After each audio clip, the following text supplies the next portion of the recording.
ایک خوبصورت جنگل میں ہری بھری گھاس اور پھولوں کے درمیان ایک ندی بہتی تھی۔ جنگل کے سب جانور اسی ندی سے پانی پیتے تھے۔ ایک دن شدید گرمی کے بعد ہرن پانی پینے کے لیے ندی کے کنارے آیا۔ جیسے ہی وہ پانی پینے جھکا، اس کا پاؤں کیچڑ میں پھنس گیا۔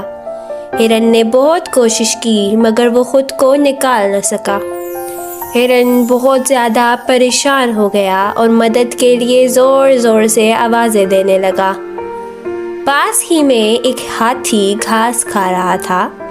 جب اس نے ہرن کی آواز سنی تو وہ جلدی سے ندی کی طرف بھاگا۔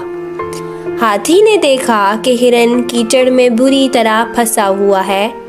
ہاتھی نے اپنی مضبوط سونڈ آگے بڑھائی اور ہرن کو زور سے کھینچ کر باہر نکال لیا۔ ہرن نے خوش ہو کر کہا، ہاتھی بھائی، آپ نے میری جان بچائی ہے، میں کبھی بھی یہ احسان نہیں بھولوں گا۔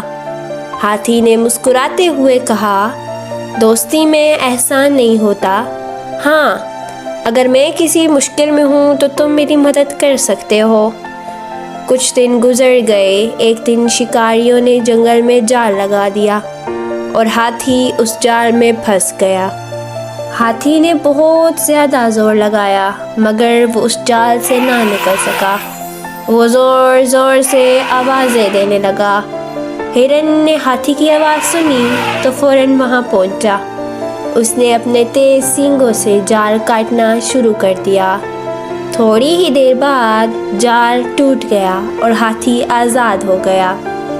ہاتھی نے خوش ہو کر کہا، ہرن بھائی، تم نے واقعی دوستی کا حق ادا کر دیا ہے۔ ہرن مسکرایا اور کہا، آپ نے مجھے سکھایا تھا کہ سچی دوستی مشکل وقت میں کام آتی ہے۔